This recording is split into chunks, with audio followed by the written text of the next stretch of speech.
Okay, so this is the second video on Black Mountain Rag. The first was a demonstration, and I'm doing this for a student of mine who had some questions about this. And this does come out of the Banjo Songs book, which is that book right there. And so we're going to do the second break on page 34. And once again, if you've come across this video and you want to make sure that you want to learn it, go to the first video and I'll play it and you can see if you like the break. So leading into measure 26 on page 34, we're going to be doing a slide. So we're sliding into it and it goes, so. And once again, this video is not designed as a video to learn the song without tab. In other words, you're pretty much going to have the tab. You might be able to figure it out without the tab, and if you can, then you're actually pretty good. You have a really good ear. But here's kind of how it goes. So the first part, which is measures 26 through 34. Well, I'll just play that part one time. So here we go.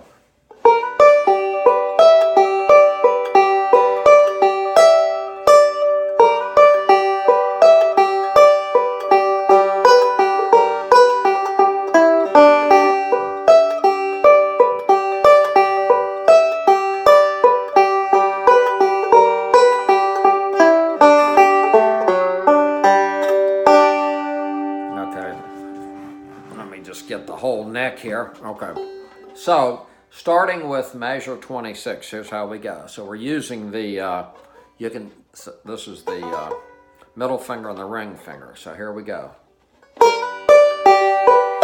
Little finger here. So here we go. Let's do that again.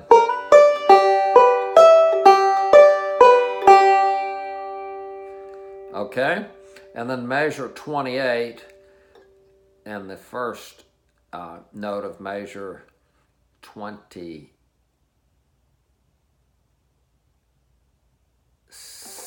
Actually, I called it 26. 27 goes like this. Okay, let's do that again, starting with measure 27.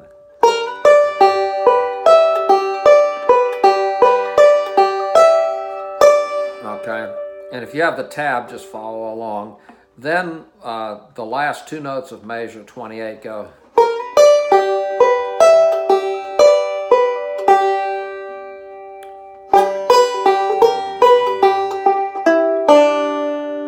Okay, so when we're going from 28, last two notes, once again, see how we're noting this. This is the the middle finger and the ring finger. So here we go. So 28, last two notes.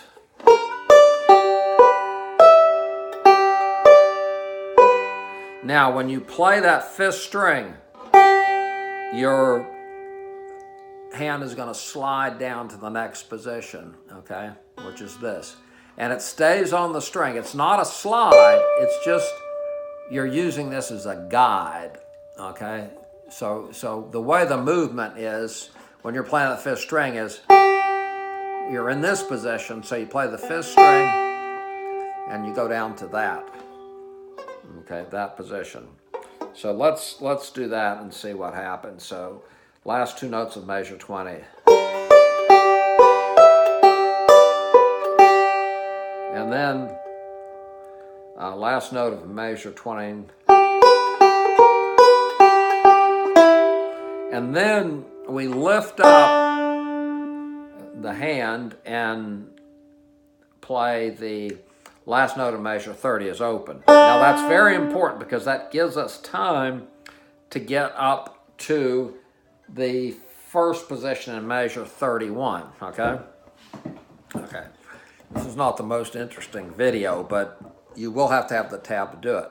Now once you have come out of measure 30, okay, and you hit the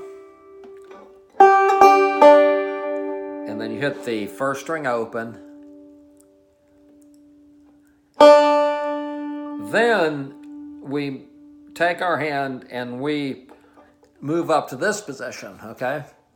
Which I call kind of the C shape, the two-finger C shape, except there's something very different about this. And what it is normally you would come and you'd play the second string 12th fret with the index and the first string 14th fret with the ring, okay? In this case, when you make the position, you're barring, you're doing it this way, okay? So in the air, you've got this position, and when you put it down, your index finger is barring the first and second string at the 12th fret, and then your ring finger is noting the 14th fret, the first string 14th fret, okay?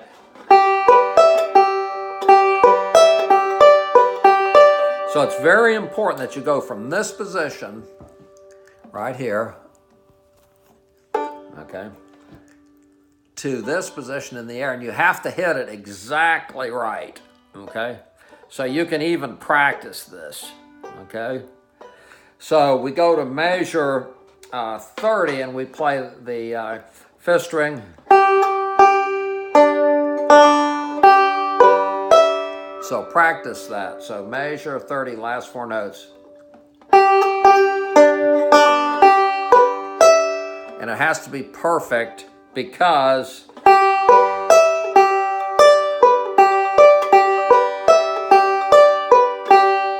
okay, so I'm going to do that one more time. So last four notes of measure 30.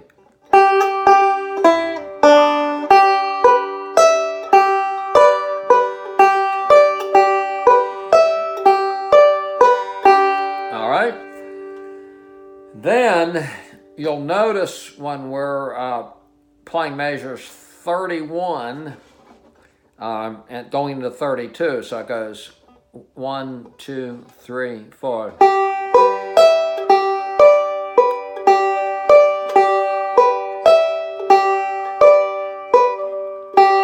Okay, so whenever you play the fifth string, which is the second to the last note in measure 32, at that point, your hand has to jump up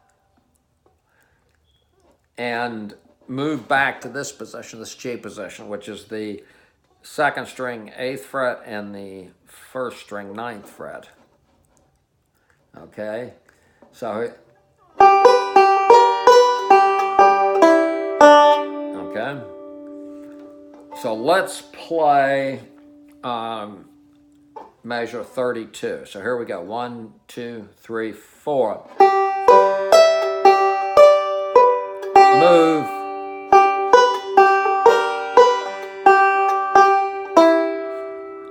First string open, okay? So you notice in measure 33, 3, 4. And then you lift up the middle finger and you note the third string 9th fret, okay? And the reason you do that is going into measure 34, you're hitting the fifth string. So that's why we have these open strings, because it gives you time to move from one position to the other, okay? So let me go over that very quickly again. So measure 27 is, well, last note of 2 notes of measure 26. It's like, so here we go. 1, 2, 3.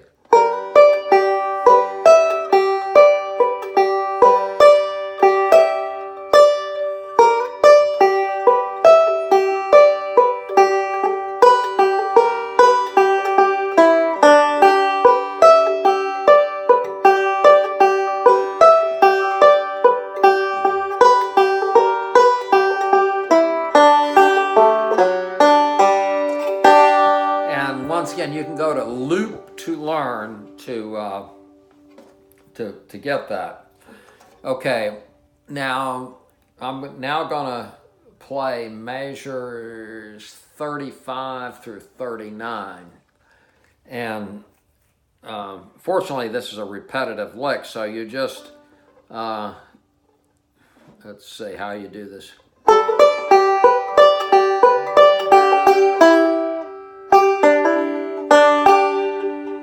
Let's try it again.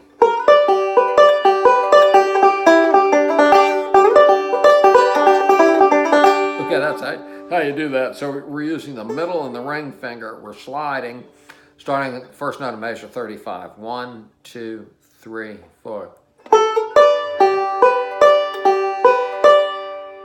Once again,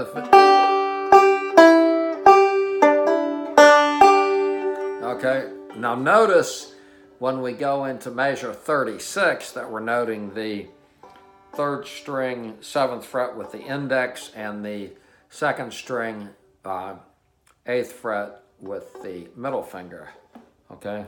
And we're playing the 7th note, which is the 1st string, as an open string. So measure 36 sounds like this.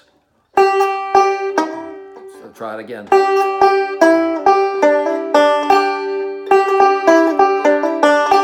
And some people will say, well, why don't we do it like this? And the reason is because when we're going from measure 35, it's much easier to note 2 notes than it is doing the full chord. Okay? And then we go to measure 37.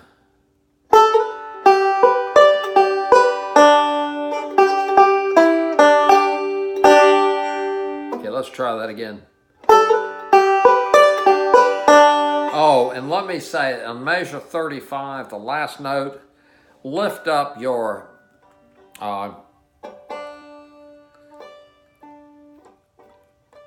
finger, okay, that's noting that, your ring finger. Let's see. So here, and it's written as leaving this down, but lift it up because it gives you 2 notes to get to this position. So it's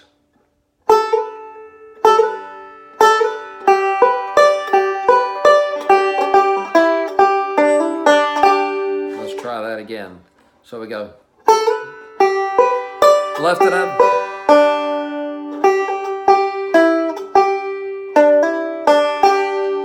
Okay. And then measure 37 and 38 is.